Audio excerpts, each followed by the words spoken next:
Season 1, Episode 4. Welcome to Forever Break Podcast. Now, she's good with accents, but he's never understood a word she said. Here are your hosts, Lianne and Corey. Hello, everybody, and welcome back to another episode of the Forever Break Podcast, where this season we are going to be exploring all things mindfulness. Yeah, we are. And today we are going to be looking at love and relationships. Ooh la la. Ooh la la, indeed. We're going to be looking how mostly everyone has the desire to be loved and wanted, and how loving ourselves first is essential to a solid relationship. Yeah, we're going to talk a little bit about the 5 love languages, and we've got a fantastic interview with Dr. Aron, who really just gave us some really sound advice. I think you guys will benefit a lot from it, so stick around for that interview. As always, be sure to check out the Forever Break website, foreverbreak.com, and take an even deeper dive into any of these topics. Quick quote. Mr. Gary Chapman says, "Love is something you do for someone else, not something you do for yourself." Take that to the bank, make a deposit, and then cash that deposit later in life. And give it to someone else, because otherwise it's not real.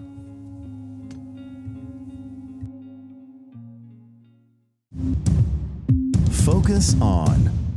All right, we are focusing on relationships. Some people choose to be single and are completely content, but everyone has close relationships in some form or another, and wanting to be loved is a universal human desire.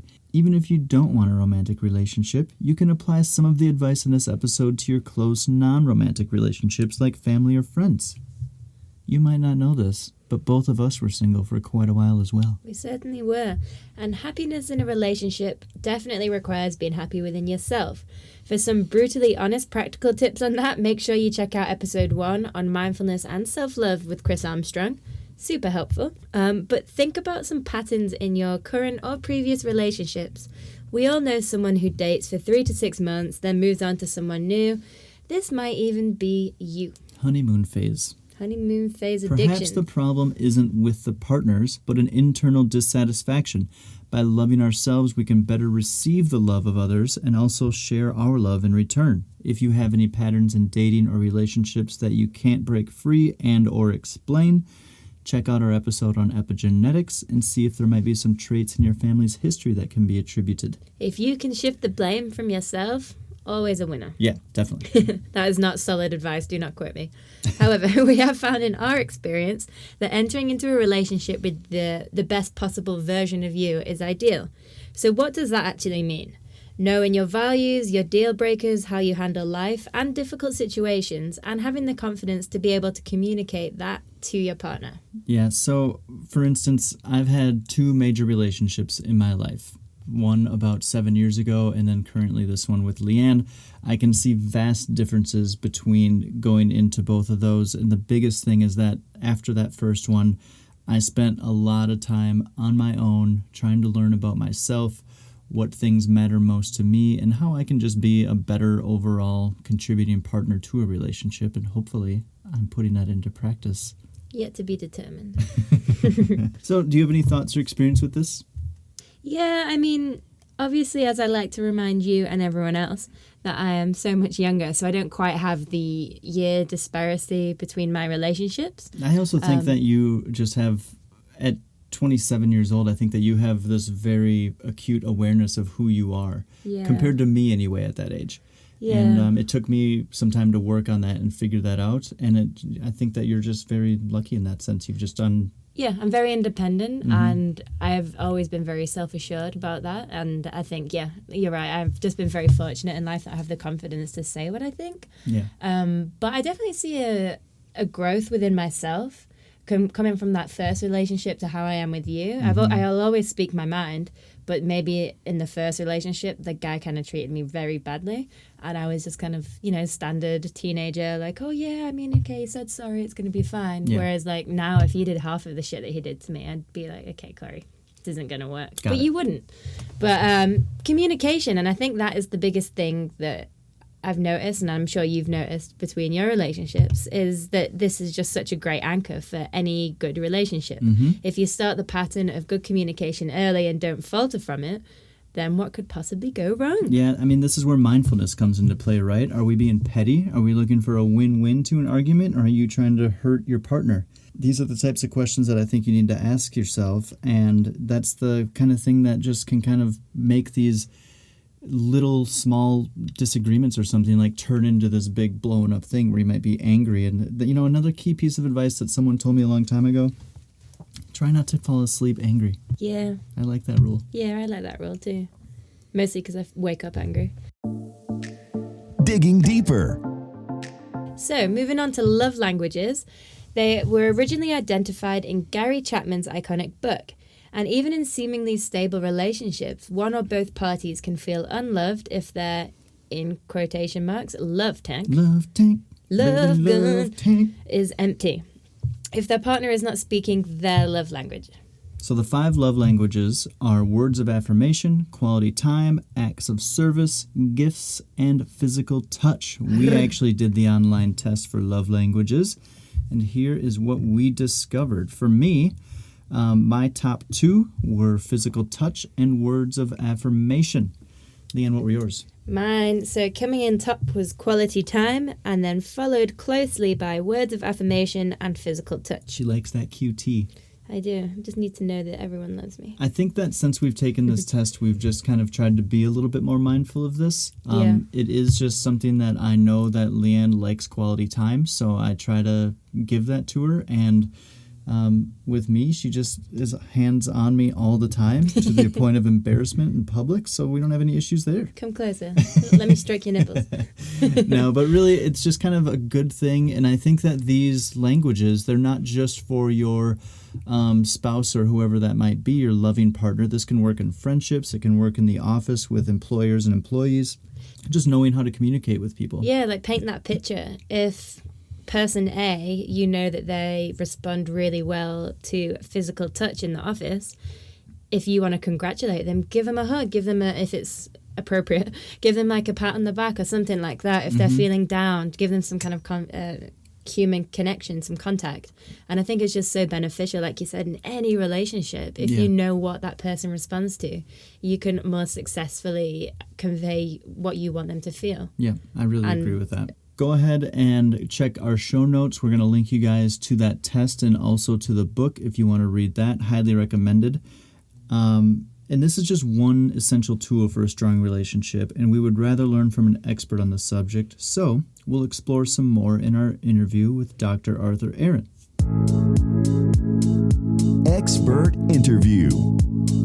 So today we have the absolute pleasure of interviewing Dr. Arthur Aron. Dr. Aron has studied human psychology since receiving his bachelor's degree from Berkeley in 1967, great year, followed by a PhD in social psychology in 1970. He is the creator of the 36 Questions That Lead to Love quiz and has enjoyed over 50 years of marriage to his wife, Dr. Lianne Aron. All right. Well, we are here with Dr. Art Aron. Doctor, how are you today? I'm doing fine, thank you. Great. Really appreciate you taking some time to be with us and hoping that all is well with you and yours. And just wanted to say, congratulations on being married for over 50 years with Dr. Lianne Aron, who's an accomplished researcher in her own right and who discovered the trait of high sensitivity. A 50-year marriage is obviously a major accomplishment. So if you could just take a little time machine back to 1967 when you married Lianne and give yourself one piece of advice, what would that be? Well, I didn't really need advice. We were just very fortunate. A huge factor in whether a relationship is going to work is the two individuals having good skills at communicating and handling conflict and stuff. My wife, Elaine, was being trained as a clinical psychologist. I was a social psychologist studying interaction. So we right away knew a lot about communication. We never thought about that when we met, but that's played a big role. Yeah, that just made it change the game, really, doesn't it? Because I think that's something that people commonly have in relationships, right? They don't want to communicate so directly with one another. I think it seems to kind of slip up over time. That longevity I think that you guys have is something that I think is just really remarkable. So congrats on that. And tell us about your 36 questions. So you developed the famous list of 36 questions that compel people to fall in love. Can you tell us the experience of perhaps one couple who have fallen in love by asking these questions? Well, actually, I should say that the procedure was not developed to get people to fall in love, but it can help. The procedure was developed so that in the laboratory, we could measure closeness. And if we bring two people into the lab and, they're already friends, they have a different history, and so forth. So we wanted to be able in 45 minutes to randomly assign pairs of people to get close or not. But getting close can be a big factor in falling in love.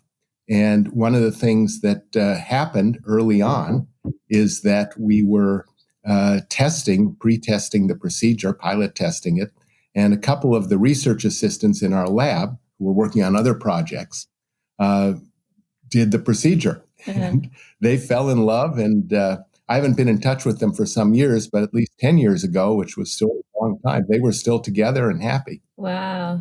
How funny to just see that all happen and just in front of you. You're like, oh, wow, unintentionally. Love that. There's 2 or 3 things that make that procedure get people close. And that's really valuable for people to understand because, it's fine to use the 36 questions on a date or something, although if you do it on more than 1 or 2 dates, your answers become rote. Yeah. So what's really valuable is to understand why it's working. And it's when we created it based on what was known about how people spontaneously become close.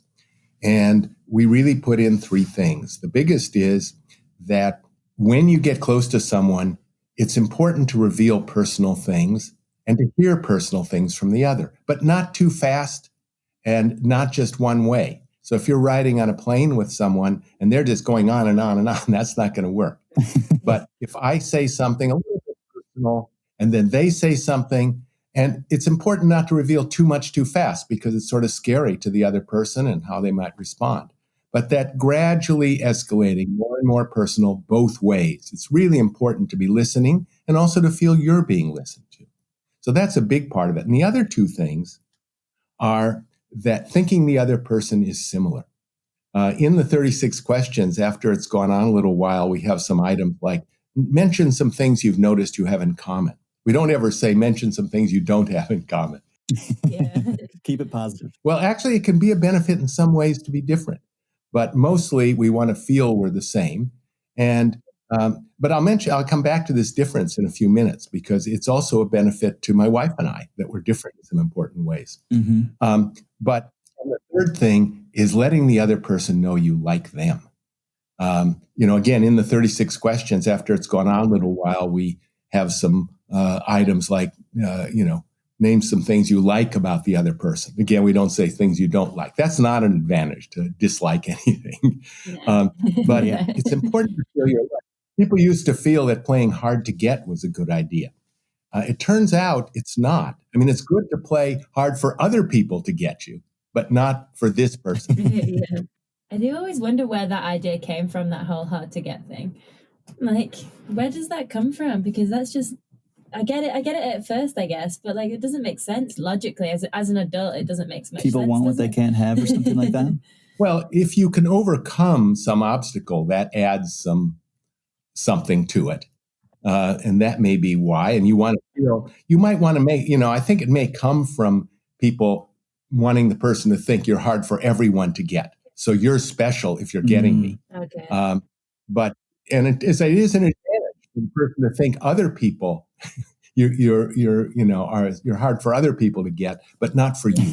Okay. I do like that. So, you've been obviously in this field, and I saw a video on you as we were kind of researching for this interview, and it said something along the lines of how you had, I think, like a mentor or an instructor while you were in college that said, find a field of study that it's along the lines of someone tells you it's an impossible thing to study. And you stumbled into this love and attraction and these types of things. And it made me think of, for our listeners who might be single and wanting to find the right partner.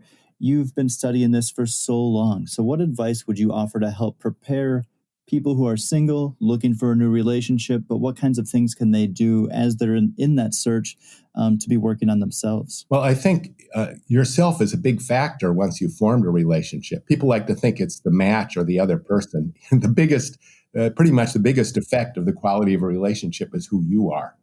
If you're anxious or depressed, at the beginning, it might be exciting, but then you start blaming it on the other person. So getting yourself as healthy mentally and physically as you can is really valuable. And, if you're not doing very well, then psychotherapy, or just if you're doing reasonably well, meditation is a good practice. My wife and I, we've been together 50 years. We've been meditating almost 50 years, and which we do together. But anything you can do to strengthen yourself. And of course, learning some communication skills, although that can be done with a new partner. So that's probably the biggest thing you can do as you're looking for someone. Make sure that you're happy with you first. And I guess on the other side of that sword, there's some advice for some listeners who are single. How about some advice for listeners who are already in relationships? What are some practical steps that they can take to communicate more effectively with their partner and resolve inevitable conflicts? Well, there's quite a bit we know about what can make a good relationship and and even more, what can make a really strong, passionate relationship. Once you're in a relationship, again, who you are continues to matter. So anything you can do to make yourself, as healthy and strong and well off and not, as you can is good. But beyond that, you can take a marital enrichment course together, or a premarital training course in communication skills. Those are valuable things to do, and they're widely available. And then another really important thing is sort of learning how to handle stress. Time like this right now, of course, there's a lot of stress, and stress is a huge factor in how people manage things in their life. And of course, we can't usually control the stress we're under, but we can try to understand that when we're under stress, we may not behave well, and we may not think very deeply about what our partner is doing. If they do one thing that's annoying, we may only remember the other times they did things like that. Yeah, that's true. There's this saying, you shouldn't throw everything into the kitchen sink. And learning to handle conflicts, when you get into a conflict, try to take the perspective. Ideally, when you're in a conflict, try to stand back and both of you take the perspective of a third person who cares about you, but wants things to work out. Is not either of you. There's some new research showing that's a really valuable thing. And another thing, and something I know my wife and I have done from the beginning, is to have strong, deep couple friendships with other couples. That's really helpful. And in fact, one of the ways that couples can use these 36 questions is to do it as a foursome with another couple. So each of the four of you answer each question. And you can do this by Zoom if you're on, if they're not available or they're across the country. But even if, my wife and I have done the 36 questions with other couples a few times, so we can't keep doing them. But we have one couple, for example, that we've been friends with for years, and we have a fairly regular Zoom 4-way conference call with them and really talk about the depth of what's been going on in the last week or two and go deeply into it. I like that. And of course, your family matters too. And trying to keep good connections with your, parents-in-law and brothers and sisters, all of that's important. So those are things that can sort of make a relationship pretty good. And then there's some things that can make it, after a little while, there's that excitement when you first form a relationship, and then it settles down. And so what can you do to reinvigorate that? And we know 2-3 things. One of them that my research with Elaine has been a lot on is to do exciting things together. Not just the same old, not just enjoyable, but things that are new and challenging and interesting. That's really a valuable thing. And then another one that's so simple. Yeah, go ahead. Oh, no, I was just going to say agree, because I guess it's all about keeping things fresh and exciting and, not getting I think that's what happens in relationships. People get stuck in a routine. Exactly, and it becomes a bit monotonous, like anything does when it's too routine. But it's just keeping things fresh and exciting, right? Yeah, I mean, routines are valuable for keeping things, running well, but you need to also, have a date night and go on a trip that's really different, do something special with your partner. Take a cooking class together, do something different and challenging that's fun for both of you, and that you can do together. Yep. Yeah. And then another thing that's so simple, there's wonderful research by Shelley Gable and Harry Research, and now lots of people have shown that a simple thing you can do with any relationship is to celebrate your partner's successes. Turns out that's even more positively valuable than supporting them when things go badly. That's also important. But your partner has something good happen, let them know. I mean, don't be over the top, but, my favorite example is my wife, who does this research on highly sensitive person, and I collaborate with her, and she collaborates with. That's one of the exciting things we do together. Geekily enough, we collaborate on research, which is exciting because you spend a year doing a study, and then you sit down with the data. Did it work? But an example I love is that she'd submitted this paper. I was a co-author, but it was a really important paper to a very top scientific journal that only accepts a tiny proportion of papers. And we didn't think it had much chance. We thought we'd end up submitting it somewhere else. And I was home when the email came in that said the editor and the reviewers loved it and they're going to publish it. And so I made a poster of that email and put it on the front door for when she came home. That's so sweet. Now, I had just like that week read about supporting your partner's successes, celebrating them, and I said, well, let's try it. Yeah. We had a great night. Yeah, that's fantastic. And I mean, given some of these ideas of things that you can do, obviously there's factors that partners need to accept. And acceptance on its own is a huge part of getting through and having a long-term relationship. So are there any factors that partners should accept that they can't do anything about and try not to change? I mean, I think that this could be pretty wide ranging, but kind of on that macro scale, is there anything that, people should be watching out for and just be like, these are things that might happen that I just need to accept and move on from? Well, I think, lots of things happen in life like that. But I think differences, one of the things I mentioned earlier, the differences can be a benefit as well as a difficulty. So, we've mentioned my wife's work on highly sensitive people, about 20-30% of the population of humans, and actually 20-30% within at least 100 species that have been studied, have this trait of being highly sensitive. Mm-hmm. They notice things others miss. They pick up on details, but they also, because of that, get easily overwhelmed. And so if you have, if one of you is highly sensitive and one of you is not, each of you can sort of, well, why isn't my partner like me? Why do they get burned out so easily? Or why is my partner always pushing me to, do things? Yeah. But when you realize there's an advantage to both ways. So my wife and I, she's highly sensitive. I'm not.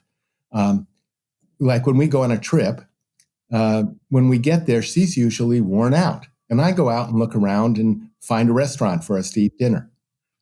So it's a benefit to her, and it's a benefit to me. Now, on the other hand, we go out, we're walking on a trail, and she notices these beautiful flowers or beautiful birds that I just wasn't seeing, points them out to me, as well as noticing problems. I'm wait, be careful. So, it's a benefit of having differences that can be there. And so if you see differences, one thing to look for is there some benefit to me? Now, not everything can be changed. It's problematic, and anything you can do to support your partner if they're trying to change it, if they've got some problem, that's fine. But, look to what's valuable in the partnership and in the other person, and keep your attention on that to the extent you can. Yeah, I think that just kind of goes back into what we kind of started with on this, and that's being comfortable enough with yourself and knowing what your partner needs in terms of themselves, so that if you get into that situation where you show up to a vacation and you've been planning it for a few months, getting really excited about it together, but you show up and one person's just drained from the travel and is like, I just want to hang out and rest so that I can enjoy the rest of the trip. And the other person is, well, I kind of feel like going out and exploring. It's having that acceptance of saying, well, we're going to go our separate ways. That doesn't mean we're not going to spend our vacation together, not getting overly critical about that kind of thing and just being like, okay, it's time to just go our separate ways. And I think that in the long run, we'll probably end up having a better vacation about it regardless, rather than just beating ourselves up about being in a different place right here. I think that that's a really good way to look at it too.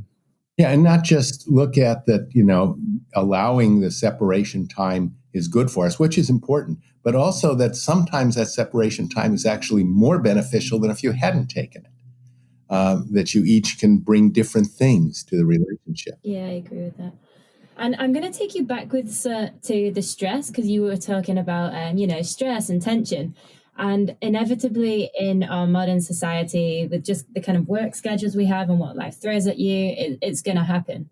So let's talk about some things that couples can do better to handle stress and support each other's mental health. Our current quarantine situation being a perfect example.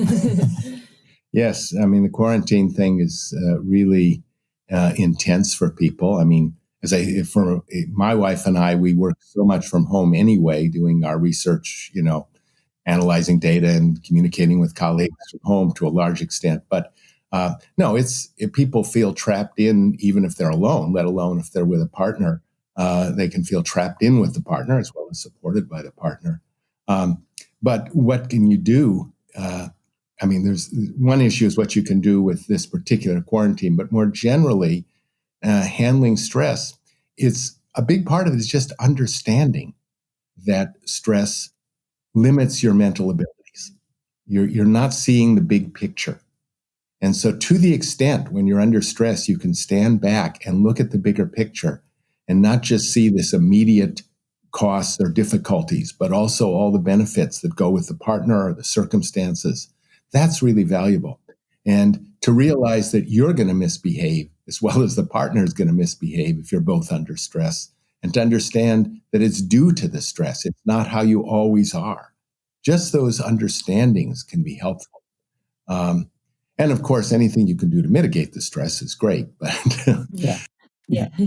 One of the things that some people we know told us about they do as a couple to make it not seem like same old, is they go to separate rooms, or they go into the closet separately and dress up as different people and pretend like they're meeting each other for the first time at a bar and sit at the table. Yeah, I've heard that works really well, for particularly couples who've been together for a while. I've heard about that working. I think Vince Vaughn and Reese Witherspoon did it in a movie. Oh, they did. Well, another way of doing something like that has a little different outcomes is if you have children, you can create a play with them. We have grandchildren. We actually created a play with one of our grandchildren who was by Zoom, and then we performed the play to the rest of our grandchild's family. Oh, that's great. On Zoom. And that was fun. So making up plays with your children or with friends by Zoom, writing a play together, that can be a fun, exciting, novel thing to do. I do find tapping into that creative energy and just trying to bring out that inner child as we all continue to get older and that kind of thing is just healthy within a relationship. It's healthy overall. I know that just kind of having this podcast project throughout quarantine has been really beneficial to Lianne and I, because even though we're spending all this time together, we can, focus our energy on this other thing, and it kind of takes away from the stress of being together all the time and that kind of stuff. So I think that getting creative with those kinds of ideas, like what it seems like you guys have an endless fountain of, is just amazing. I think that's just such good advice for people. I'm wondering how you kind of would advise couples in terms of balance and their individual needs and identity, and then balancing that with supporting their partner. And how can couples tell when their relationship is out of balance? Well, I'm not sure there's any easy way to know, but, people differ in what they need. We all, we want to bring to our partner something special and a fresh self. And to do that, we need some time separately. Now, that can be time just sitting, both of you sitting with your eyes closed and meditating. It can be being in different rooms. It can be talking to friends on Zoom, or if you're out doing things with friends differently. People need different things to do. But then you bring that to the partner, and just as you bring what's your partner to your friendships and your other activities in your life. And I think, I'm not sure, we don't know really from the research how much it differs between people. The kinds of things people need to do or want to do separately differs, of course, greatly. But I think everyone needs some time separately. And it's very important when you take time separately to make it clear that it's not just that you don't want to be with your partner.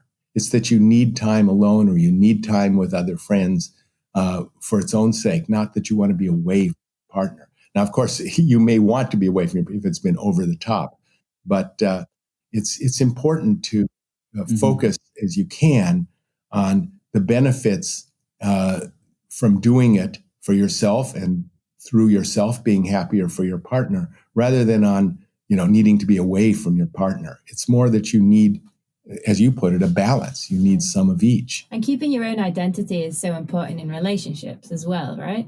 So I think a lot of time, particularly in new relationships, people get very lost within one another. And I know I've had failed relationships where, we've kind of like got lost in between instead of just keeping your separate identity and stuff. So I feel like that kind of coincides with that idea of, keeping yourself separate, but still complementing each other. Yeah.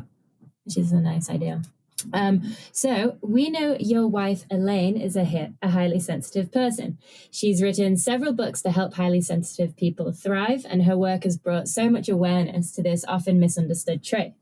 And you guys have actually created a documentary together about sensitivity and relationships called Sensitive Lovers, a deeper look into their relationships. Now, you've kind of already covered what is the most important thing for someone in a relationship with a highly sensitive person, to kind of respect their boundaries and understand their needs. But can you tell us a little bit more about the documentary? Well, documentary is interesting. This came about first from we were making a documentary on relationships more generally, and we had a lot of enactments, and it turned into a real movie, a story movie that was based on it. And it was a highly sensitive person in relationships with a not highly sensitive person and how that worked and over time.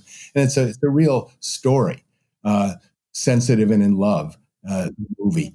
But after the movie was made, which we're really happy about and people have really been enjoying, we thought, well, we were able to make in the movie, people were acting in ways and trying to show what the research shows. But we thought it might be valuable to add a little, an hour or so of talking heads of sort of going through some of the scenes in that movie and talking about, okay, what do they tell us about how people should be, and what does the research say?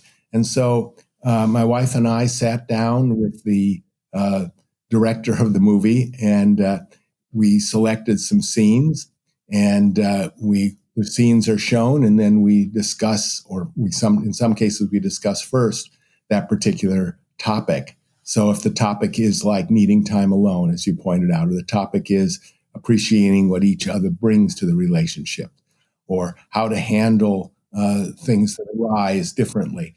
And so we go through those things and then use the scene to illustrate it. And so that's what this new documentary is. And you don't need to have seen the movie first. Well, that's so helpful. Yeah, we hope so. You don't need to see the movie Sensitive in Love first, but it's probably a good idea to. It's probably even more fun that way. And then you get those scenes sort of. Yeah. You guys have seen it? We have not, no, but I'm intrigued because we did an episode with the highly sensitive people as well. And this is a completely new topic for both of us. And I mean, that sounds just so fascinating. I think that's going to be on our part of our angle on this was we kind of wanted to gear the podcast to have us as hosts kind of be active, participating audience. And so we tried to limit our research. We didn't want to just be completely green to everything that we're talking about. So we researched it a little bit, but we didn't want to go too in depth just because we wanted to have natural reactions and hopefully think of questions through the interview process that, an audience member who's hearing this maybe for the first time about what a highly sensitive person is or is looking for relationship guidance and that kind of thing. We just wanted to be able to give like a more natural reaction and try and react as if we were the audience. But it's on the list. Yeah. I might say that you guys probably haven't even taken the self-test to see if you are likely to be highly sensitive, although learning about it, you probably know. But one of the things we found in our research is that two highly sensitive people, or a couple where one is highly sensitive or one is not, or a couple where neither are highly sensitive, are about equally likely to be happy. Yeah. It's but how they handle when can make a big difference. Yeah, just being aware, especially for the highly sensitive. Even for two highly sensitives, there's a special strain in that because it's a minority trait, even though it's not a negative trait, because it's a minority trait, they may each be expecting the other to be different than they are. And so and even expecting themselves to be different. Once they understand the trait, it makes a big difference. Well, that's something we found so fascinating because we did actually take the test to discuss the results with the person that we had interviewed. And so I think we were both a 4, weren't we? So neither of us qualified. She was a 4 and I was a 6. We were both pretty low. But one of the things that caught my eye was that I seem to be more highly sensitive in the evening. Yeah. And I get more acutely annoyed by sounds and like the volume of things just seem to go up, kind of like how commercials go up versus the show. And it just is something that as we were going through the questions and then falling asleep one night, I was just like sitting there grinding my teeth because Lianne, every little noise she was making.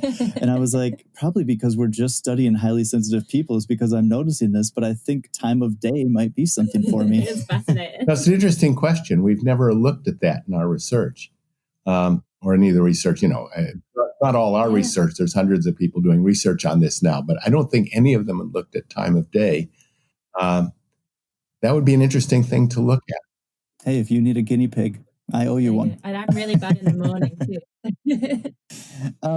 So as Forever Break website and the podcast, we also are going to be covering a lot of things travel, obviously once the global chaos that we're currently in settles down a little bit. So thinking about that in terms of relationships, what advice might you provide to someone traveling with their partner for the first time? And also what can couples do to nurture their relationship while they're traveling? Well, the main thing is that, especially after it's gone on a little while, is to make it an interesting, newish trip with new aspects and so forth. But you want it to be as comfortable as you can. And that's true from the beginning.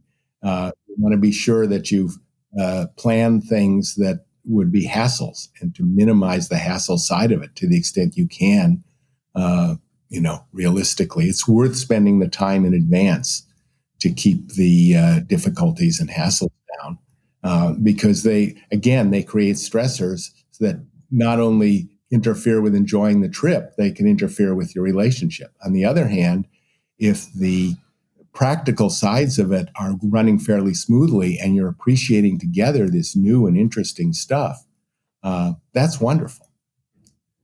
So you want to focus on making it that way. And again, people differ in how much they want to see new things. But if you're going to the same place, if you can see new aspects of it, that's really, my wife and I try every year to take a walking trip in France. We love walking on the trails from village to village. But we've probably done 50 of these, or maybe not quite that many, but quite a few week-long walking trips. But we've never walked on the same trail twice, even though we've been in the same regions. Oh, really? And it's so interesting. Yeah. France is gorgeous as well, isn't it? There's so much nature there to see. And everywhere is slightly different. Mm-hmm. I like it. But we've done some other countries too. But we want to, again, we haven't done any third world countries because we want to keep it. But some people would enjoy that. But if you do that, you want to be sure you do it in a way that's protected and comfortable.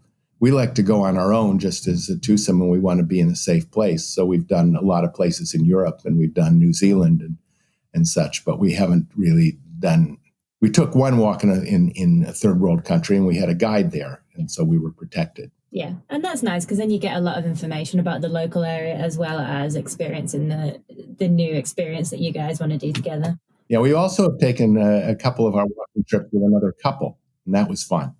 Nice. It's a foursome. Yeah, I think that kind of stuff is just really good to do. And like you said, just kind of the limiting of the stress and just, if you're someone who likes to go into things with a little bit less of a plan, at least to start, if it's your first time traveling with a partner, I think that it's just kind of smart to just take that kind of stuff off the plate, try and make it a nice, smooth experience. And you'll create a fond memory, and hopefully the bond will grow over that. So really just great advice overall. And we just thank you so much for giving us some of your time. We know that you guys are very busy, and your experience and your expertise is just so valuable to us and hopefully all of our listeners. So thank you so much. Thank you. Interview digestion. Thank you so much, Dr. Aron, for all of that amazing, insightful information. What did you take away from it, Corey? I mean, I think that it's just what I take away is that his 50 years of marriage is work, and they just continue to think of creative ways to keep it fresh, keep it fun, keep discovering new things about each other, and just overall just being mindful of we've just got to daily do things to make this relationship lasting and loving. And I want to show you that I love you. You show me that you love me. And we just continue to make it a practice. And I think it's probably along the lines of the more you practice, the more you get out of it, the easier it is. Yeah, it just becomes a habit just to be more mindful. Well, just mindfulness in general, right? The whole point of this is to start adapting it as a regular habit subconsciously. And I mean, the things that they do after 50 years and they're still doing these things to kind of spruce up their marriage, I think that is just such an important takeaway for people in relationships. And again, like we mentioned earlier, the whole self-love thing, personally, I just think that's so important. How can you expect anyone to like you if you're not so happy with yourself? Be the best version of yourself. Try to find who that is and then bring that person into a relationship, because it's probably going to have that. I mean, just logic tells me that it's going to have that much more of a success rate. And if you try everything you possibly can and someone can't accept you for your best, then you just got to be like, well, this is my best me, so this isn't obviously going to work. So I will say we should be a little bit cautious with those 36 questions. So we're actually going to take his advice, I think, and do that with some friends of ours. Yeah. And I think that it's just going to be a really fun project to do. Yeah. But it's just a really cool thing. But obviously, if you're listening to this and you start looking more into that, I don't think it's a good idea to go and spring those questions on every first date that you have. No. One, because your questions are your answers to the questions are going to be uniform, so there's not going to be that spontaneity and stuff like that. And two, you want to maybe wait for a few dates in, or else you just don't know who you're talking about it to. And I will say, because we did have a read through of them, and I'm not particularly soppy, and it does make me a bit uncomfortable. But that's also something that I think, I mean, I'm sure I'm not alone with that, but I think that's something that can be really beneficial, is being out of your comfort zone and to think about this, especially with, I guess, because we'll be doing it with some of Corey's friends that I don't know super well. It's it's going to be a big deal. Yeah. So, it's going to be fun. Guys, if you're going to do this back home in your relationships, you are not alone if you're uncomfortable with them. But let's all try it together. Yeah, why not? And then it's also been shown to help rekindle. So if you're in a long relationship, this doesn't exclude you. Sit down with your partner, have a glass of wine and go over some of these questions and just kind of remember some of this stuff. I think it's a really cool process. So highly recommended. Take it further. And if you guys want to take this further, for links to Dr. Aron's 36 questions quiz and other works, please see our show notes page. Warning, these questions are very powerful. Be careful who you use them on. It's an elixir of sorts. We really do highly recommend reading the 5 love languages. I was recommended this book when I was going through a breakup a handful of years ago. And it really just helped me. It just helped me to kind of even take my mind off of stuff and learn a little bit more about myself. Mm-hmm. We're going to have a link to that. And at the very minimum, we're going to also link to the tests that we took so you can learn more about how you naturally give and receive love. If you don't want to read the book, just take the tests, share it with your partner. And we'll also include some information on where to find Dr. Aron's and Dr. Elaine Aron's documentary and movie, because that sounds super interesting. I know I'm going to go watch that. So yeah. And if you haven't yet listened to it, we do have an episode that kind of goes and takes a deeper dive into highly sensitive people, so check that out as well. Thank you so much for joining us on this episode all about love. You can take Dr. Aron's 36 question test online if you just Google his name, and the questions are extremely famous and they just come up straight away on a whole bunch of websites. And you can also check out his books. They're available to order paperback on Amazon. And the amazing movie that he and his wife made is called Sensitive, the Movie. And if you visit sensitivethemovie.com, you can learn more about that project. Make sure you join us on episode 5, where we are going to be exploring highly sensitive people. Now, we covered this on a smaller scale with Dr. Aron, but we will be delving deeper with Dr. Bianca Acevedo to learn more about this subject. And we'll be looking into where you can take a test to figure out if you are HSP and what you and your partner can do to be aware of it. All right, you know what to do, voiceover guy. Thanks, Corey. You're my guy. Subscribe now to the Forever Break podcast on your favorite platform: Apple Podcasts, Google Podcasts, Spotify, Stitcher, and more. If you enjoyed this episode, help us out and leave a 5-star review. And remember, you can find all the juicy details discussed in this episode in the show notes at foreverbreak.com/podcast.